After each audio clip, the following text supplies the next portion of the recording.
Mga boss, magandang araw sa inyong lahat. Welcome back ulit sa ating channel. Sa video ito, dito ko na po i-reveal yung price kung magkano yung naubos ng ganitong owner type Jeep and yung full details nitong owner type Jeep na binuo dito sa garahe. Bali, simulan natin dito sa kanyang mags.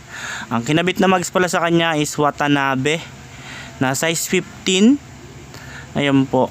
Bali, kahawig to ng Atara. Brand new po yung apat na gulong.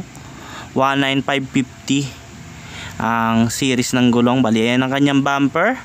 Simple lang, may tubo po sa ilalim and meron dalawang fog lamp. Ayan ang kanyang ilaw tsaka signal light. Bali, LED na rin po pala yung headlight nito.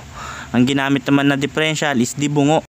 And yung pintura naman po na ginamit sa kanya, kung makikita po ninyo yung huling upload natin kung paano to nabuo, yung under chassis pa, nakita nyo naman kulay blue po.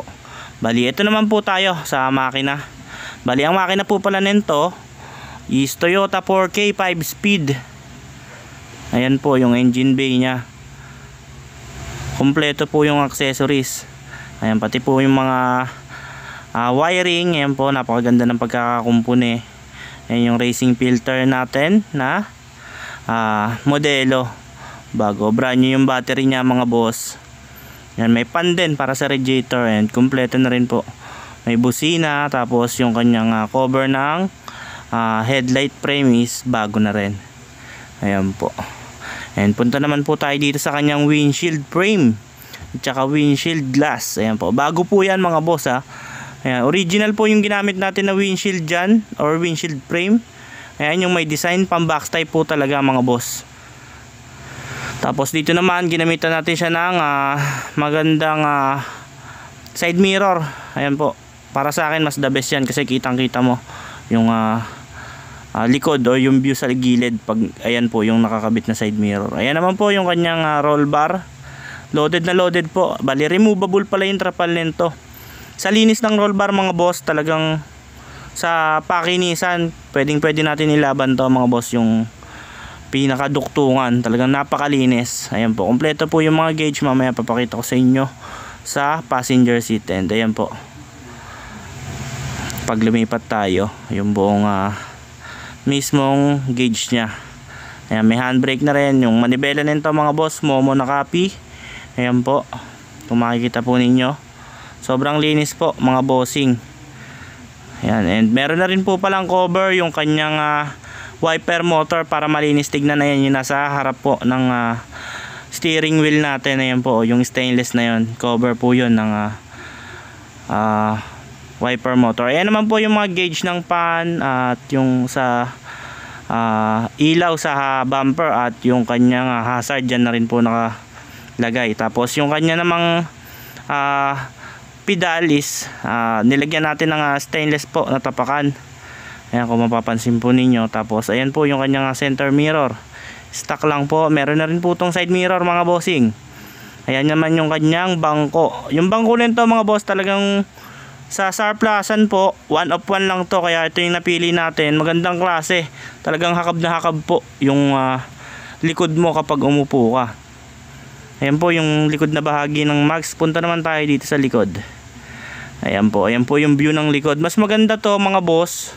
Tanggal yung trapal and removable naman yan mga boss, yung trapal na yan. Meron lang 3 tornilyo lang po yan dyan sa harap ng windshield na naka screw. Ayan po yung view. Mas maganda to, labas yung roll bar para kitang kita po yung forma ng pagkatamiya nya. Kaso nga lang mag-uulanan na, kaya nilagyan na natin ng trapal mga boss. Dito naman tayo sa likod. Yung kanyang likod naman na yan, naka tailgate po. Tapos yun yung kanyang plaka. Simple lang yung design ng likod. Ayan po yung kanyang tail light. Kasama na rin po doon yung signal light nya sa tail light na yan. Ayan po, ito po yung pakapakita ko sa inyo, yung sa harap. Ayan.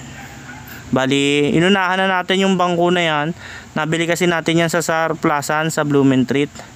Ayan po, yan yung kinabit natin dyan para mukha talagang racing. Ayan po. Mamaya yung presyo sasabihin natin kung magkano yung naubos and kung magkano yung ganitong build. Tapos ito nga pala yung mga gauge mga boss.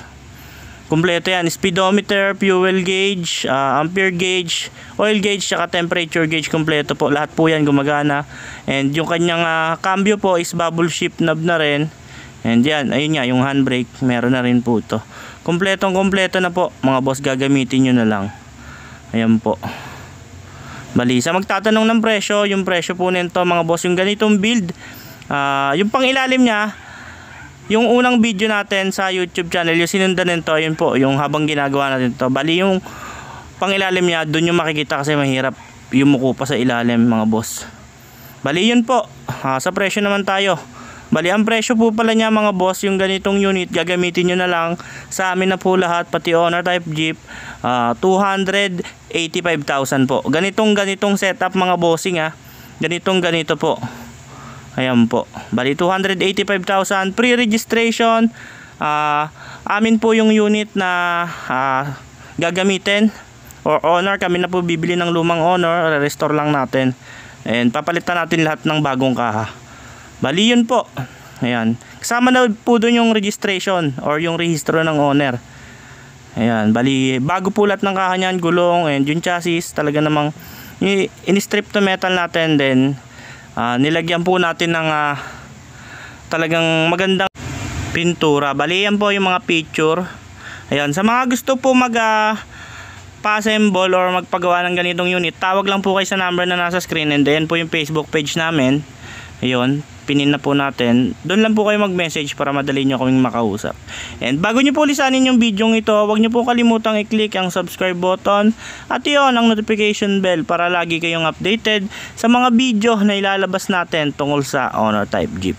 Bali, hanggang dito lang po yung video natin, and inaantay lang din natin yung may-ari. Kukunin din po ito at iuwi ng Batangas City.